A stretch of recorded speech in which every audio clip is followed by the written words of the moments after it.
Welcome to another edition of Around with Randall, your weekly podcast on making your nonprofit more effective for your community. And here is your host, the CEO and founder of Hallett Philanthropy, Randall Hallett. I welcome you again, hopefully again, to this edition of Around with Randall. Today, we're going to step away a little bit from the neo-tactical of fundraising and gift officers and that, and jump maybe up 10 or 15,000 feet. But a really important subject that I have seen come up a couple of times here recently, and is somewhat attached to an earlier podcast where I talked about remote working situations. And that's the idea of work-life balance. I've had a couple clients and gift officers, CDOs and others who are trying to figure out, well, as we move back into, I'm not quite sure we're anywhere near normal, but towards a regular, that this idea of work-life balance is becoming more a part of a conversation. What are we going to look like as an office? And then on top of that, I've got some chief development officers who I work with who are employing younger people, millennials and generation Zs. And they're realizing their perspective is different. So we've kind of ventured into several conversations recently that all related to this. I thought this would be an interesting topic. So let's start from the very top. Work-life balance is really, as the kind of the slogan indicates, the ability for people to balance what's a priority to them. And we have to realize, to begin with, that not everybody has the same exact criteria when it comes to balancing their life. People are at different stages of their life. They are at different places with family, age of children. They're at different places with their health. They're at different places with their relationships. All of those on the home front, and then if you tack on where they are professionally in their development, where they view themselves in the professional growth, where they'd like to go in terms of next steps in their career.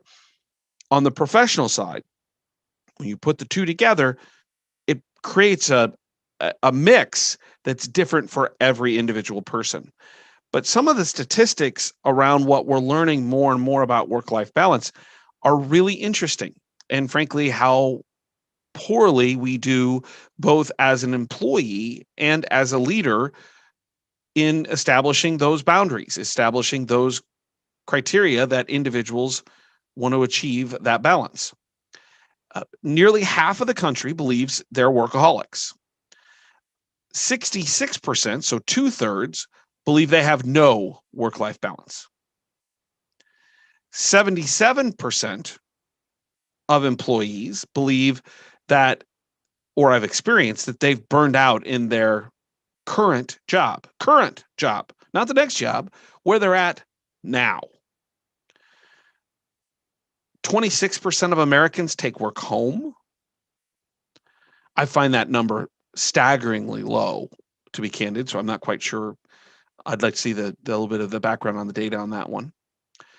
That when we talk about younger employees, that 40% of millennials identify themselves as work martyrs. There was a great article, not great in result, but great reporting, that on Wall Street, newly hired individuals in large investment firms are working 100 hours a week minimum. And this has led to an entire conversation in the last several weeks about this idea of work-life balance. Is that appropriate? To the point where these employees didn't even really realize the depth of the issue, that they just kept working. I have to get this done. I didn't even think about taking time off. We are 29th in the world out of 40 when it comes to taking time off. And that's really you really judged by the fact that we have more people in the scale working 50 hours or more a week. The average vacation days taken by an employee in the United States is 10.9. The average granted is closer to 21, which means just by averages, people aren't taking 10 days that they were granted, or they're carrying them over if maybe that's something your employer does. The positive sides of a work-life balance are just as powerful as maybe some of the negatives we just talked about. That remote work and the ability to balance that actually encourages exercise and increases productivity. And in a previous podcast, I talked about this idea of remote working in much greater detail on the idea of productivity, but it's coming up now as it relates to health and balance. Less work-life balance also increases the chance of a stroke, and you lose sleep more often if you don't have that balance. So I can share with you these statistics, but I wouldn't be fair if I didn't say that I'm on the furthest end of having an appropriate work-life balance. I fall into the category of being a workaholic, that I sometimes lack work-life balance, that I haven't been burned out because we'll talk about some of the things you can do here in a moment, kind of the mid-tactical, and then we'll get down to the individual tactical. But I fall into the category of a workaholic. And I'll talk about here in a second why it works for me. But the key in all of this is, number one, for you as an individual, to have a conversation with yourself, an honest one. So your first mid-level tactical opportunity, have a robust conversation with yourself about what work-life balance means to you. Be willing to embrace yourself in having this conversation. Your professional life, your personal life deserve that kind of attention. So what are some things we can do along that line to have that conversation? What are some things we should realize? So the first is an acceptance that there is no such thing as a perfect work-life balance. And that everybody, as mentioned at the top, is different. We all look at this in a different way. The key is what's best for you. What is it you value based on where you are in the stage of your professional life, your personal life, your relationships, financial status, current needs, kids? There's all kinds of factors. The second thing is that, and I think the work we do in nonprofit benefits this second one greatly. Find a job you love. The reason me being a workaholic and embracing that is I love what I do. I genuinely love it. It's not even in a comparison to the way I love my wife and children and love being a son and a brother. But in the times that I'm away from the family and my personal life, I love doing this. I think of myself as an educator. That's why I do this podcast, this vlog. That's why I write the blogs. That's why I consult. I think of myself as a teacher, and I love doing it. And I just happen to have had a few experiences that might be helpful. Find something you love. Also, you need to prioritize health. And I'm terrible at this. I need to spend, and I'm going to start putting it on my to-do list and blocking my calendar. And we've talked about calendar control in earlier podcasts. For me to go take a walk twice a day. I can do it. I just get bogged down in all the other things. And by the way, all those other things weren't going to be any more immediate in terms of a priority if they waited 15 minutes while I went and took a walk twice a day. So 30 minutes. Prioritize whatever it is you do to mentally and physically walk away a little bit is a positive in terms of productivity for the rest of your day. You should also try to figure a way to unplug. And I'm lousy at this as well. A lot of people lead us to our fifth is take vacation. And there's nobody worse than it than I am. I have made a promise to my wife that we are going on vacation. So much as that promise, we've already paid for what we're doing this summer with the family to get away. It's not big. It's not crazy. It's just the four of us. Prepaid. And if I'm anything more than a workaholic, I'm cheap. And so I'm not wasting that money. I'm going to go on vacation. First time in 3 years. That's not healthy. It's not wise. You should go on vacation. You should take some breaks. You need to unplug, pull yourself away, put your phone away at night. Don't answer that email at 9 p.m., 10 p.m. if you don't have to. The other thing is that you need to realize priorities, that no one at your office, at where you work, if you're a gift officer, the donors you work with, cares for or loves you as much as the people in your house do. And this is probably where I am the most blessed. I like to say I outkicked my coverage with my wife 20 some years ago. And I have two amazing children. Nothing I do today, even on this podcast, is going to be as important as the time I sit around the dinner table, say a blessing, hold my kids in my wife's hands, and have a meal, and we just talk about what everybody did that day. Or when I put them to bed at night, my children. Or my wife and I watch The Big Bang Theory. Nothing's more important than that. I don't get it right all the time, but I work at it. No one's going to love you more than the people in your house. You should also really attempt to set some boundaries.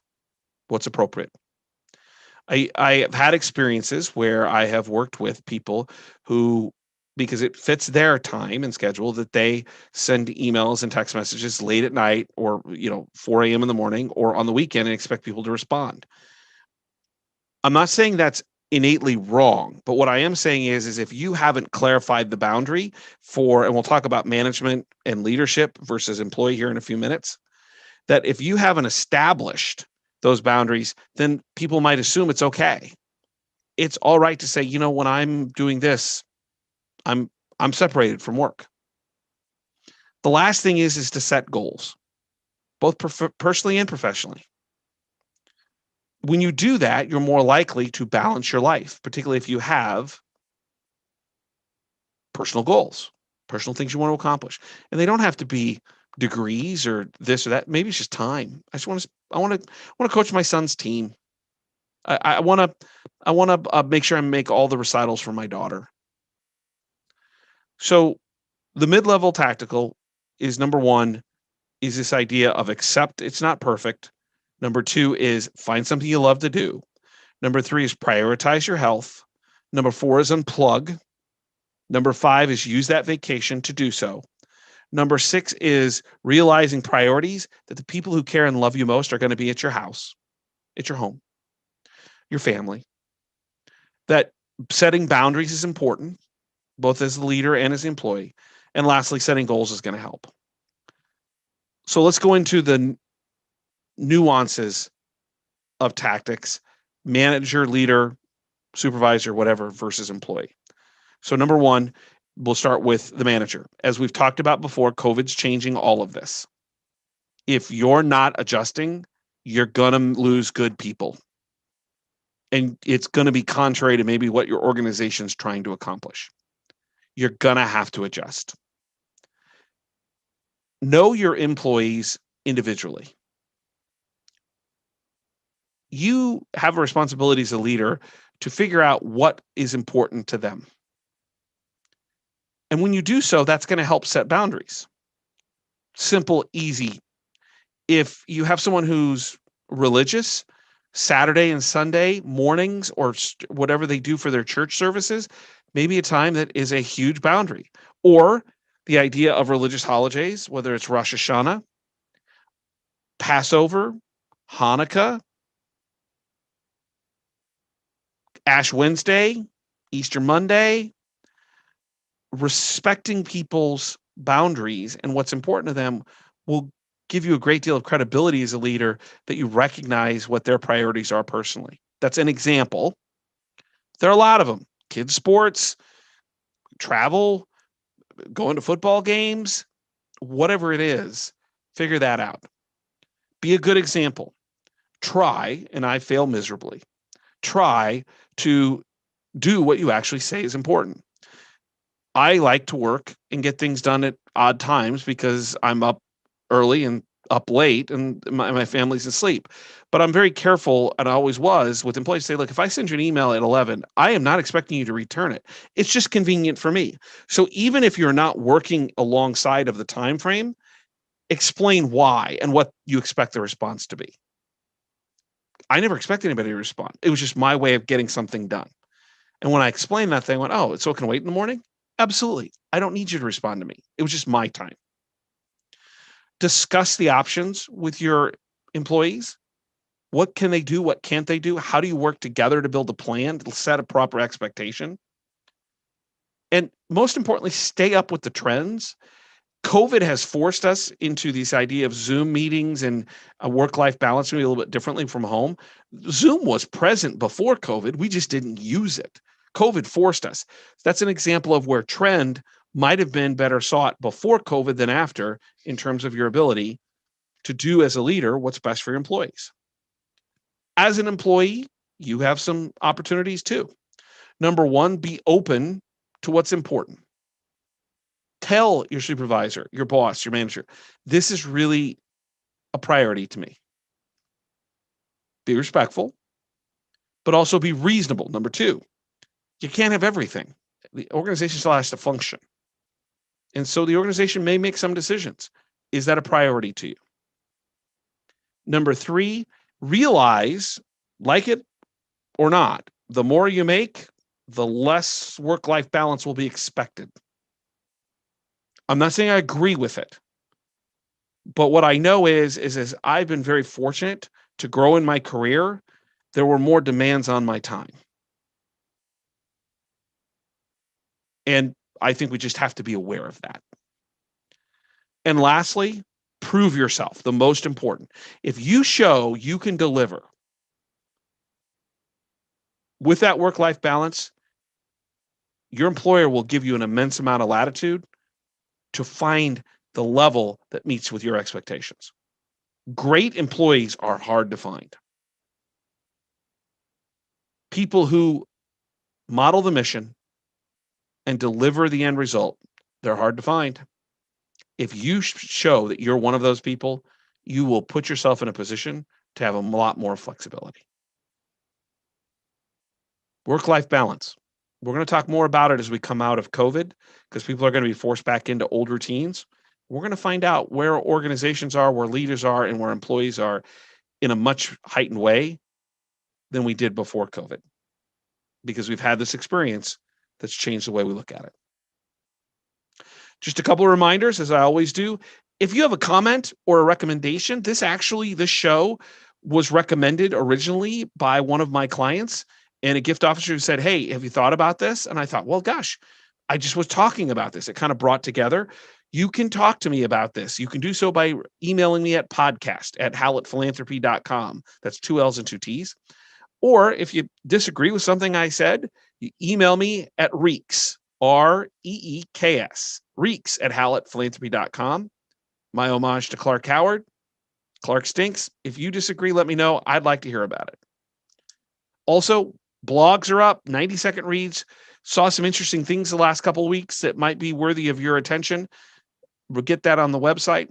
And lastly, if you're listening, watching, subscribe, like, pass it on, forward it, leave a review, all those things if it helps somebody else. I'll conclude with this. I love what I do. I hope you do too. That was part of the work-life balance. I love this. I love teaching. I hope you find this valuable. I hope you find what we're talking about, each podcast, vlog, as critical to something you might be able to use in your organization. You're doing great work. It is important. It is not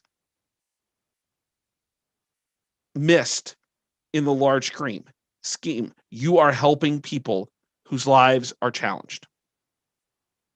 Remember what I always say. Some people make things happen. Some people watch things happen.